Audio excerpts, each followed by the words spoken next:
Wherever I went, that would be one of my opening things that I would do. I would go to the library generally and talk to the head librarian and ask where the French colony was, or where the Italian colony was. I want to play pétanque, or I want to play bocce. And many times she would say, just a minute. She picks up the telephone and she calls up Joe Blow, and she says, and so forth, and she says, here, Mr. Montague. And I would be talking to them, and I'd make an arrangement, and we'd meet him that afternoon, or we'd meet him for lunch, or we'd meet him the next day. And I played in San Francisco, I played in Los Angeles, San Diego, Chula Vista, down in Southern California. Dan Neff, who was the superintendent of parks, and Dan Neff helped me, and anything that we wanted or we asked for, he could scrounge. And he was in a position that he could get away with it because he was the superintendent. He was the the guy that takes care of the trees too. What they got a name for him? The arborist. Arborist. There's two of them. There's a lady and a man. And so I says, over there, I says, well, and the next thing you know, why, we had cords and strings. We just put nails and strings around which would designate the boundary lines. And then we got talking about this place over here. And Dan Neff says, yeah, well, let's do it. So he got some of the prison labor. They came down here, the trustees from the sheriff's office, and they did pick and shovel work, and they got some of the wood. I don't know whether they stole it or where it came from. I don't want to ask. But it grew, and it kept growing, and it kept growing, and it kept growing. And the more I got into it, I started a little 8-page tabloid, and I think I've got that pretty well distributed in quite a few places in the world. And I was going to write a book, The Joy of Bocce, and I had made the acquaintance of a syndicate man down in San Diego, and on one of my trips, and I said, I want to show something to you. Made a point, went down, we stayed overnight, and in the morning he was going to take me down to his office, and he was a writer and a publisher. And he took me down to Barnes & Noble. This is when Barnes & Noble was nothing but like our little latrine here. And we went in, and he said, did the stuff come in?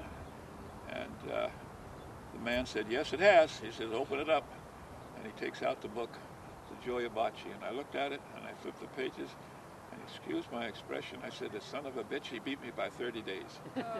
And everything that I thought I would write, he had documented and had published and had patented and had copyrights onto it. And you can go to the library today, and I give him credit. He was there first, he deserves the credit. However, I think there's still a great many things in your book that probably still bear witness, including one we're videotaping today, which is Monty's method of bocce training. Yes. Which you imparted to this young man, Bruce Staubov here. And Bruce, tell the story of how you met Monty when you were out here in the midst of your exercising. I moved to Santa Rosa in 2001.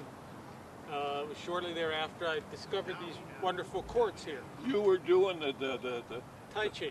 The Tai Chi, yeah. That's right. And he was over there, he was minding his own business, and I got tired of him not talking to us, so I went over and I said, what are you doing?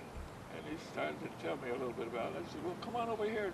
And that's how we got started, yeah. That's how we got started. I was doing Tai Chi here, minding my own business, as he says.